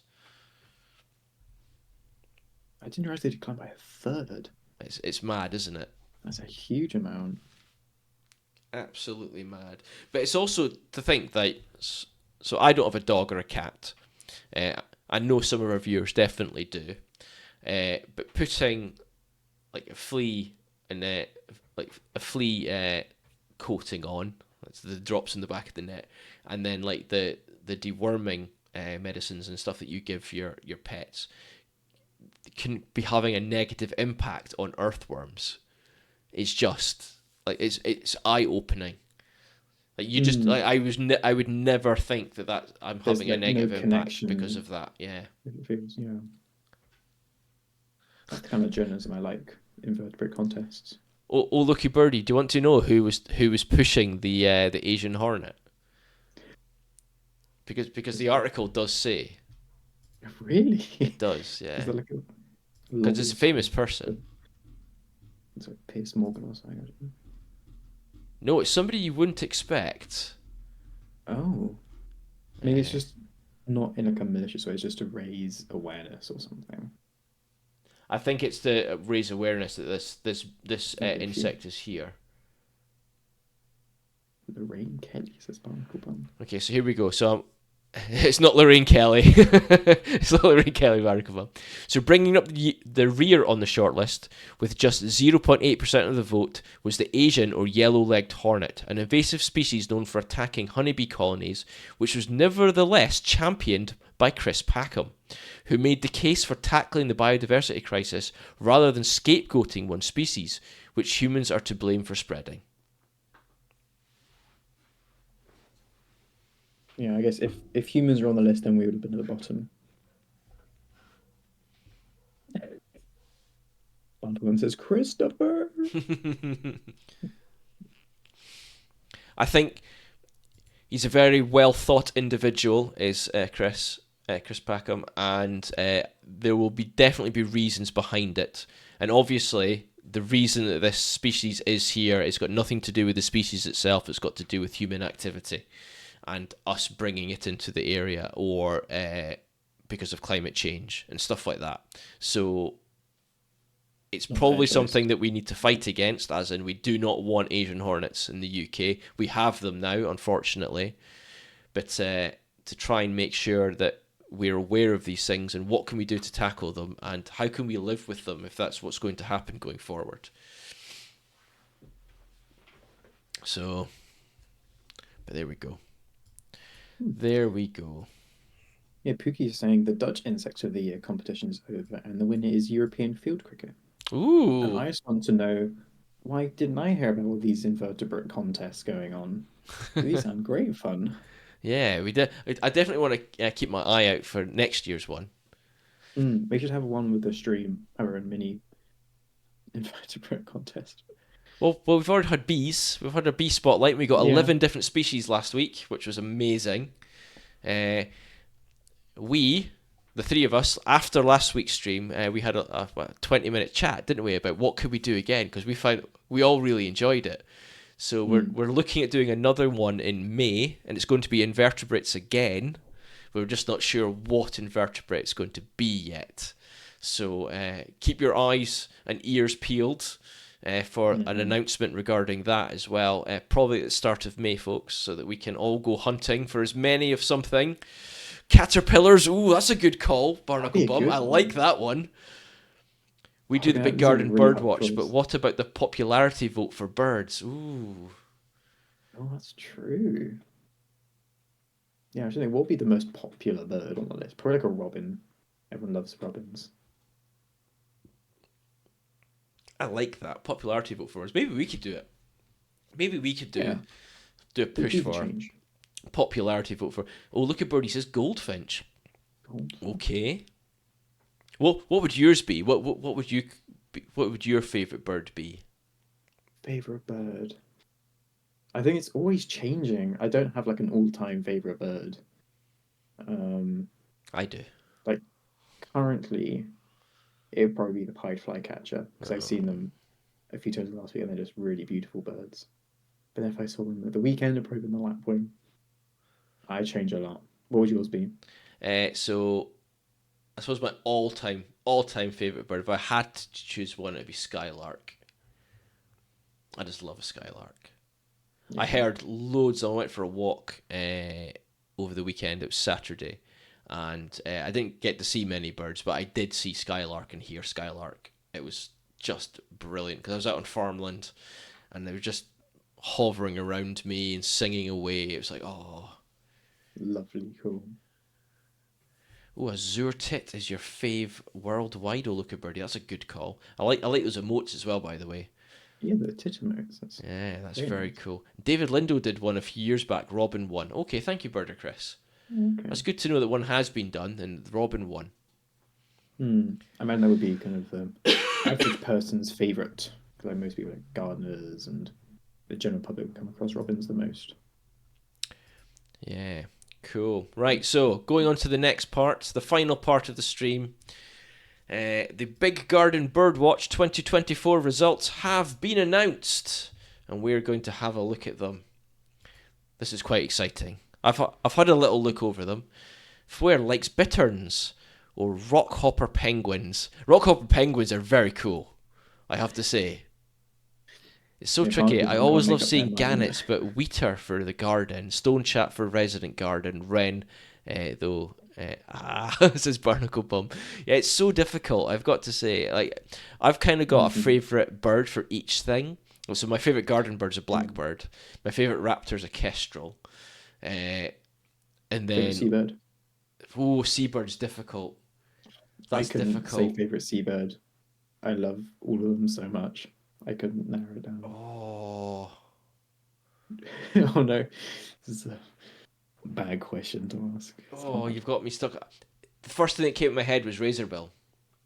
So I'll probably have to say razorbill. There we go. I'm so excited for seabird season again. Anyway, Garden Watch. Let's get a big garden bird. So what did we learn? So the results have landed. What did we learn in the world's largest garden wildlife survey for 2024? 9.7 million birds counted during Big Garden Birdwatch 2024. That's a lot of birds. 610,000 plus people took part in the Big Garden Birdwatch 2024. I'm pretty sure that's lower than what we had last year. Really? I think so. I think it's fewer people. Which is interesting because last year was fewer than the year before that as well. Oh. I can go and have a quick look. I'll have a look whilst you're Yeah, yeah. If you can you look up the doing results that. for 2023? Mm. 12.1 million hours spent watching birds since 1979. That's a lot of bird watching, people. I like how that half of those Albatross hours, I puffing. feel. Oh, says Barnacle Bum. And local for Pookie would be black woodpecker. Oh, that'd be cool. So explore the Big Garden Words Watch 2024 results. Okay, so let's go down. So number one was House Sparrow. Haha. It's been top of the charts for 21 years straight. Wow. There's 1.4 million house sparrows seen. I do like a house sparrow. I think house sparrows are cool. In second place is the blue tit with over 1 million spotted. Starling was in third with 879,000. Wood pigeon came in fourth with 835,000. Blackbird, my favourite, came in fifth with 708,000. Robins in sixth with 539,000. Great tit in seventh with 523,000. Goldfinch 478,000. Then magpie with 446,000. And finally, the long-tailed tit at 383,166. So there we go. We can then go to full UK results. I'm going to bring this up. Ta-da! So I can zoom in Yay. on this. Can I zoom in? I can't zoom in. I'm going to have to zoom in on it. Showcase. Let me zoom in, folks. Let me zoom in.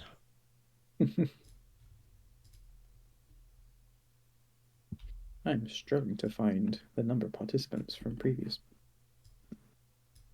I shall prevail you while you carry on. There we go. That's a bit better. There we go. Okay, so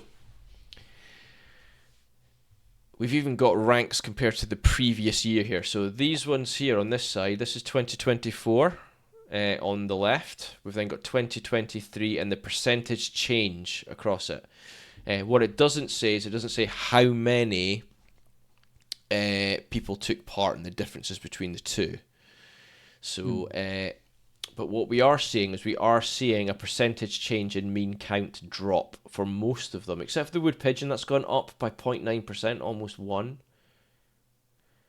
The percentage change in gardens, though, has dropped by 0.2%. Your top 10 is pretty good. Other notables are chaffinch came in 11th, collared dove, jackdaw, feral pigeon, dunnock, carrion crow, coaltech, greenfinch, wren, great spotted woodpeckers were 20th, which is good to see. Ring-necked parakeets were 24th. They're obviously from London, although they are moving further north now. Mm. Somebody got a pheasant. A siskin jay, pied wagtails, herringull, redwing, red kite. Somebody got a red kite in their garden. That must have been a surprise. Is it 35? No, that's 30. That's percentage gardens. Mean. Yeah, red kites go sparrowhawk. I was hoping for a sparrowhawk. I didn't get one. Black-headed gull, field fares, hooded crows. That's up in Scotland. Although hooded crows have now been spotted on Anglesey. Yeah, Really? so you can get every single corvid species native to the UK can now be seen on Anglesey. I need to go see hooded crow. I love hooded crows. Little jacket wearing crows. Wow. Yeah, you're right, Birder Chris. It's about birds landing. The chances of that are quite low. But again, what we've got to remember is it's not necessarily done in gardens. It could be done in a local park or in your local open area. So you could see there is a chance of a red kite landing in a tree or on the ground, especially if somebody's baited a field or something like that, and that's the area that they're doing. The red kite could come down and do that. I Buzzards were like there, Uncle Ben's mallard, saying. goldcrest. I got goldcrest, Well so done. they came in 42nd. Moorhen, stock dove, tree creepers, grey wagtails, green woodpeckers, marsh tits. Somebody who's very rocky and got a kestrel. Yellow hammers, lesser spotted woodpeckers. In your garden? That's not fair. That's not fair. Less than 600 pairs in the UK, estimated to be. And somebody got one. Barn owls, mute swans, willow tits. Willow tits are there. Linnets. Great blackback gull. Lesser blackback gulls. Somebody got a widgeon. There's teals, gadwalls, tufted duck. Corn buntings. Great crested grebes. There's the lapwing. I Meadow do like the idea pipit. that everything's just in someone's back garden. Somebody got waxwing. wet Somebody them down. counted waxwing. Oh, what a flex. Just doing my big garden bird watching, just having waxwing. Waxwing. Somebody also counted black redstart.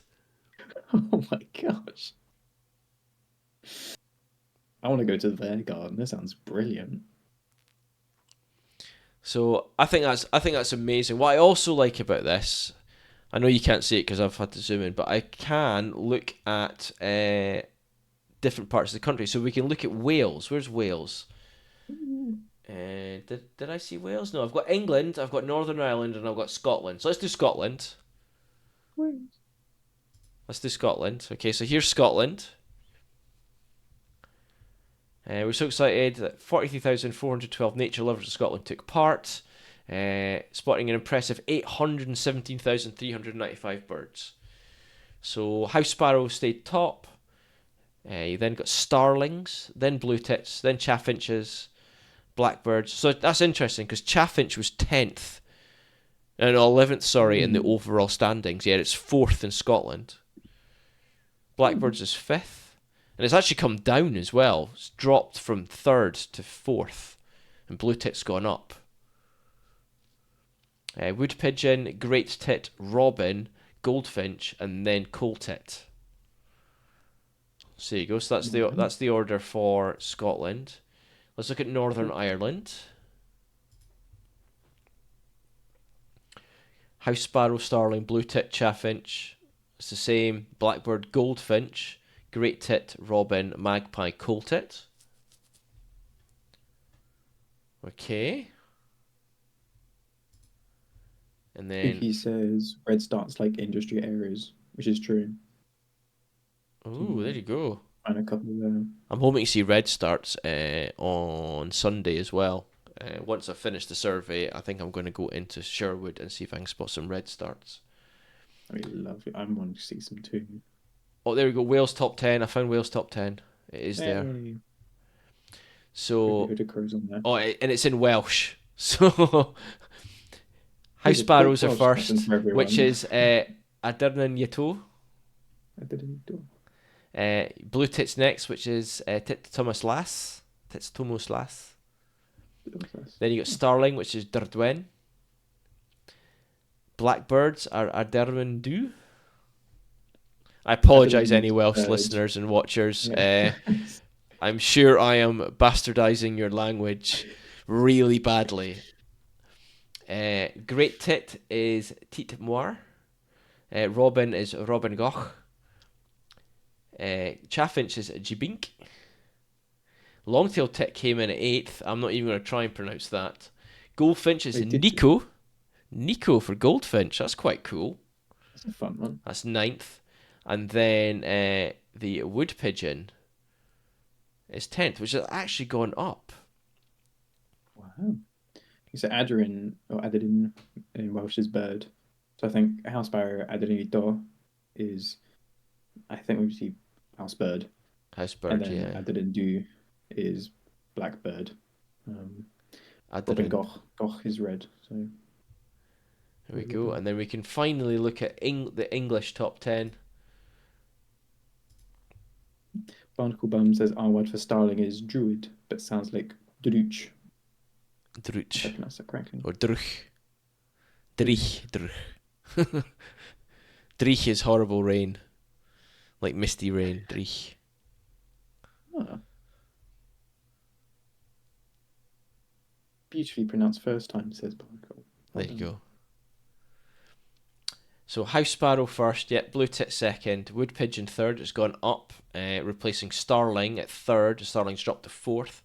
Blackbird stayed the same. Robin stayed the same. Great tits moved up, replacing goldfinch, which has dropped. They've swapped.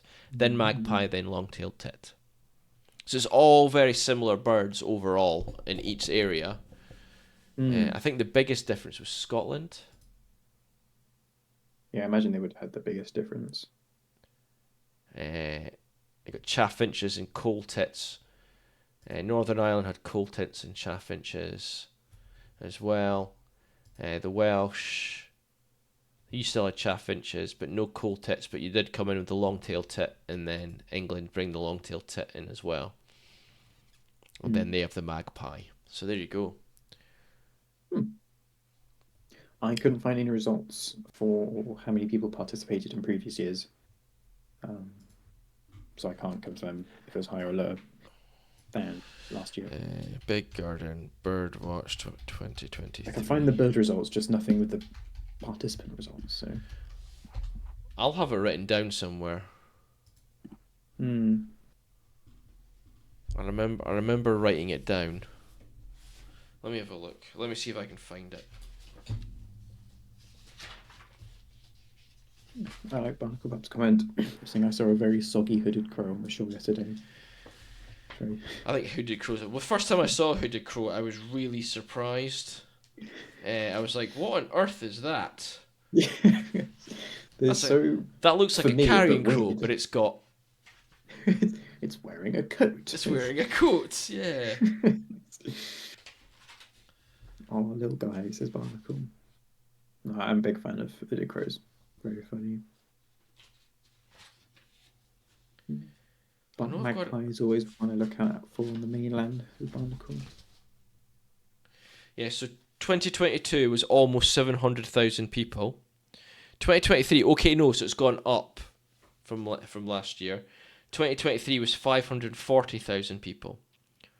So actually, this year, that number's gone up to 610,000. 610,000. So it's gone up again. So it's in the middle. So that's good. But to see declines in birds from that point is not so good. So, but again, like Birder Chris said, these the birds should be landing in the garden. So are more people counting that way properly, which is landing in gardens? So not just flying over. Otherwise, I could have had buzzards and loads of other stuff as well. But I remember it was your gold crest, which was like a minute or two left. It was, yeah. And you had that gold crest. It was very exciting. Unfortunately, it didn't come on the camera. It was in the tree that was behind me, and I was just turning around to see what I could spot, and there it was. It was in the tree, which was great. I could hear it on the camera. You could hear it on the camera though. So, which was very cool. Which is what made me turn around. So yeah, there we go. That's it. So some interesting results from Big Garden Birdwatch. The earthworm has won UK Invertebrate of the Year, and a hell of a lot of people took part in moth surveys and helping moths out. A hell of a lot of people. A lot. We've learned some stuff about bluebells, about speckled woodpeckers, not woodpeckers, speckled wood. I've got that black woodpecker from Pookie in my head. Butterflies. Yeah. Please do keep your wildlife encounters coming in on our Discord channel as well. We would love to see them. I'm really enjoying what is being shown at the moment. Here is the link to our Discord channel if you do not currently have it. It should work. If it doesn't, please let me know. And Barnacle Bum's putting some lovely stuff. Oh yeah. That weird worm thing, Barnacle Bum, that you showed. It was very cool. What I'm going to do, folks, just so you're aware, we haven't shown much on the stream at the moment.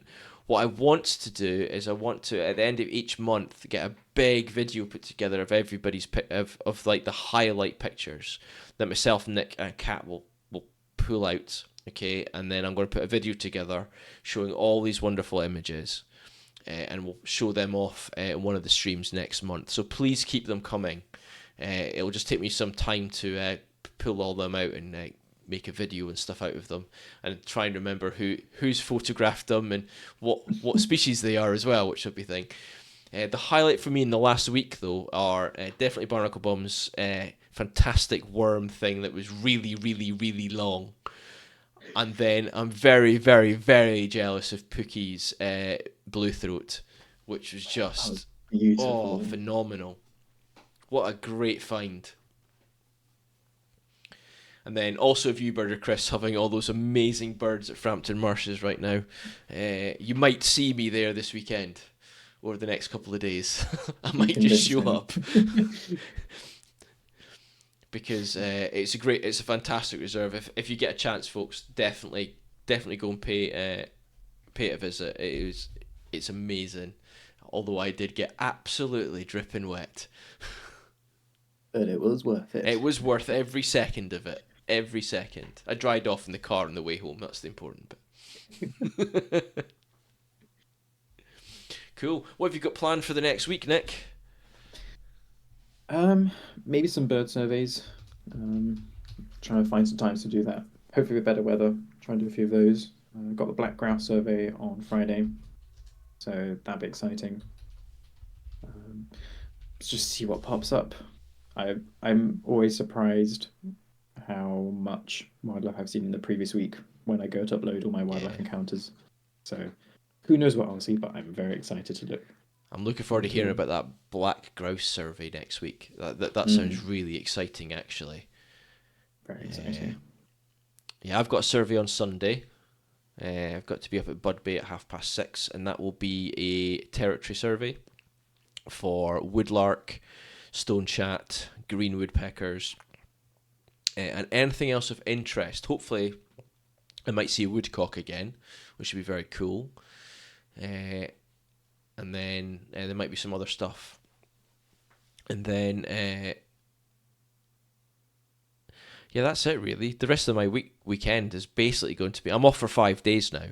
So it's literally going to be gardening, because I've got about 200 tomato plants at the moment, all in seed trays, and I need to get them all potted up. So I have nowhere to put 200 tomato plants, but yeah, to hearing how that goes next week. It'll just be a bit of a shame to throw them all away. Yes, Barnacle Bomb, yikes. I've then got about 100 cornflowers as well, which I am keeping.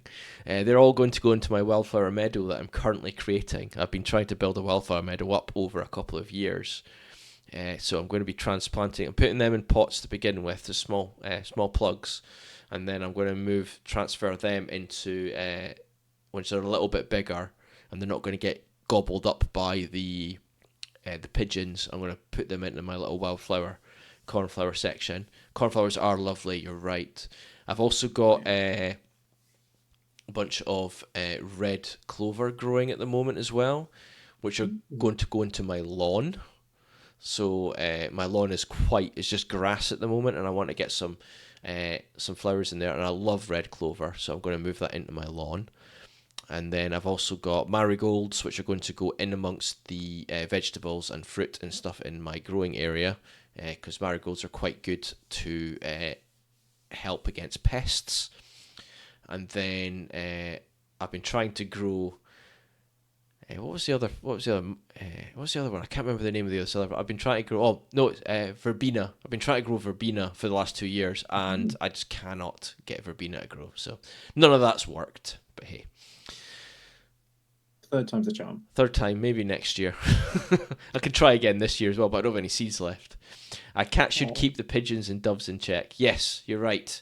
A cat should. I've got 4 cats that come into my garden. None of them are mine. But there we go. Wow. And I have sparrowhawks as well, although I haven't seen a sparrowhawks for a while now.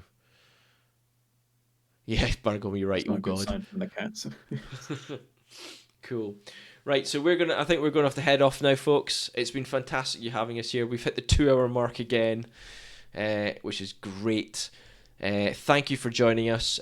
We've put all the links for all of our socials into the chat there for you. Please do follow us. We're going to be a bit more active on Instagram and X in the near future. And it would be great for you to push them out to all your followers and stuff like that as well. It'd be amazing. We'd really appreciate it. Next week we will have Kat back, won't we? Yeah. Yeah, she'll be back. I'm looking forward to finding out about any newts that she's managed to find or anything else that she's been up to. Adders, maybe.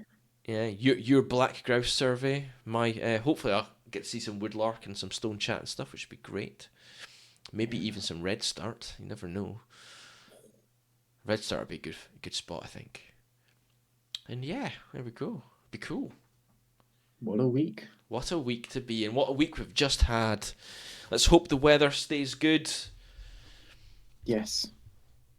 Hope so. Yeah, thank you for joining us, everyone. We will see you all next week.